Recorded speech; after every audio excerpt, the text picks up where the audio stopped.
Hey everyone, welcome or welcome back to the channel. This is Carmina, and today we're gonna call a spade a spade. We're gonna dig deep into the metaphorical, symbolical meaning of the spade suit in the cards of truth. Yes, so this video was actually the most difficult to do. This is to announce to set the mood up for the spade suit, because I actually did a take yesterday and I wasn't really happy with it for some reason, and I said, okay, I'm gonna try again today.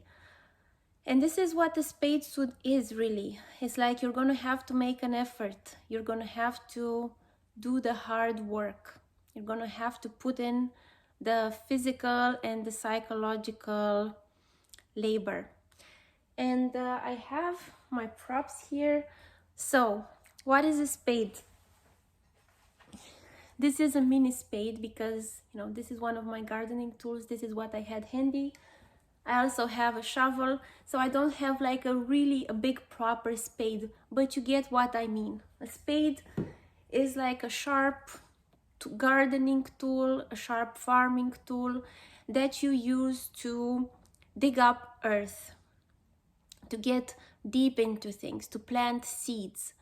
So this already gives you a powerful impression of what the spade suit energy really is, because it's the first of the four suits. Let's start with that. And how do we know it's the first of the four suits? Well, because let's just look at the symbolism. We see here like one pointing upward. Then the second suit is the hearts. We see like two curves. And then the clubs. We see three elements. And then the diamonds, we see the four angles and the four corners. So the spade suit actually is the original suit, is the inception suit. It's where all the other suits and all the cards emerge from. And Ace of Spades is the first of the first. It's the original. That's why also in even in card games, the Ace of Spades has a more heavy connotation. It has greater importance. And also in the occult card reading, the Ace of Spades has a certain reputation. So let's dig up the meanings of the spades by using the first of the first, the Ace of Spades. The Ace of Spades, I was mentioning this because to me the Ace of Spades is this metaphor of you going down a deep dark well with a torch in your hand. So it's being curious enough to go deep down and investigate, either do some introspection and investigate yourself and find out some deep hidden buried truth about yourself, or it's going deep with some occult esoteric knowledge and just finding that out and discovering and unearthing that. Mind you, this truth can be very uncomfortable, and it usually is, because the spade suit, that's why we have the saying, let's call a spade a spade. Let's tell things how they really are. Let's not sugarcoat it. With the red suits and also with the clubs, you'll find, okay, there is a more, maybe a less tense atmosphere, especially like regarding the aces. But for the Ace of Spades, there's this pressure. So there's the curiosity, there's the possibility that every ace has, but there's also the hard work that you have to do to dig it up. So it's not just gonna come to you. You have to do something for it. You have to work for it. So that's why the spade suit in general has a more difficult reputation. It's not fun and games. It's like the things that you really have to do yourself. It's the work that you have to put in yourself. Take that spade and dig out the truth. So the Ace of Spades is a potential mystery to be unearthed about you, about the world, about anything. Then at the Two of Spades, we connect to something that we need. We connect to a potential cure. We connect to some healing, or in general, something that we actually need. But it's not easy. It's hard work, it's effort. Even the even cards in the spade suit, they take a lot of effort. Then we have the Three of Spades. In the Three of Spades, we leave that thing we connected with behind and we just shoot out like a bullet. We just try to make our individuality very clearly known, and we just cut ourselves off from the thing that we needed to explore new avenues. The Four of Spades, you get some temporary security, you get some temporary shelter. You know, it's not permanent, it's not the best thing, but it is what it is, you know. The spade suit more is like, you know, it's simple, it's minimalistic, it's not extravagant. You'll see even the nice cards like the Six of Spades. It's not like an extravagant thing. It's like a basic thing that you need, no nonsense, you know. So in that way, you can say it also has a purity to it. The Five of Spades, another difficult one.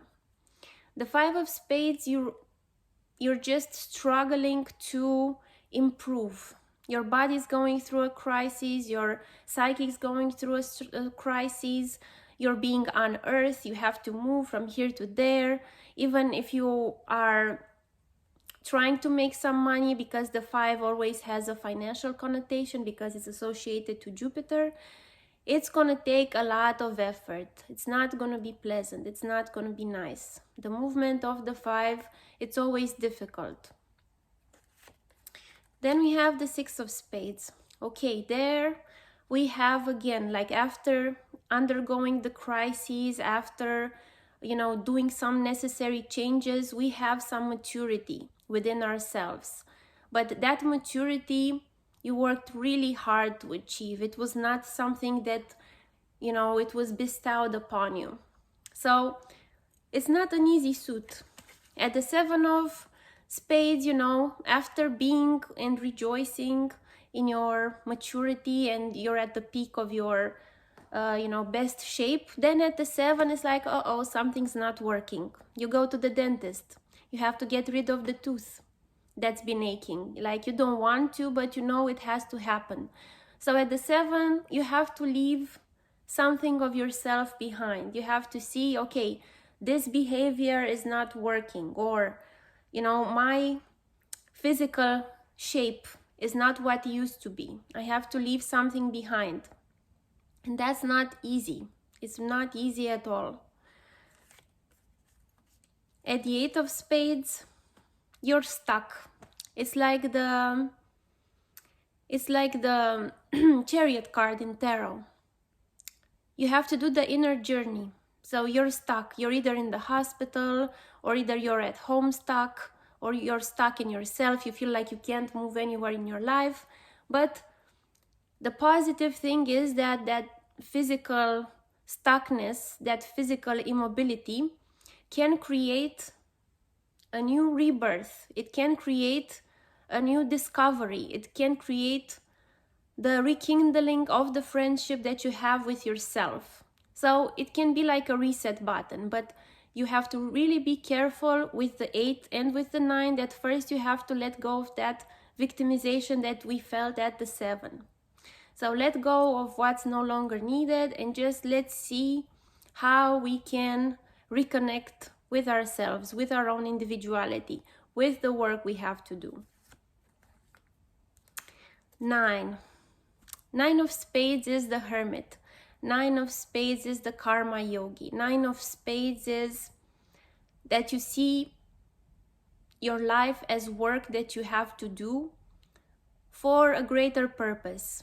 You really sacrifice yourself in a way, like you give your work, you give yourself for a higher purpose. All the spades have to do with hard work, effort, physical and psychological health. They have to do with time. The spades really give their time. and it's not easy. The Ten of Spades. This is a really tricky card because when you learn about the tens are the card of rewards. But the Ten of Spades is a little bit different because there is a lot of difficulty involved with the Ten of Spades. The Ten of Spades is the world throws at you a lot of insults, a lot of difficulties, a lot of adversity, and you have to work hard and shine through it. And then you feel, okay, I got the reward that I could survive through it. So, difficult. And then we have the face cards in the spade suit. They're the roughest, toughest of the face cards in all the deck. The Jack of Spades. This is the orphan card. This is the soldier. It's the spy. It's the thief. It's someone that has to do whatever it takes just to keep themselves going, just to keep themselves alive, just to keep their mission, whatever mission is, going. So it's not an easy card.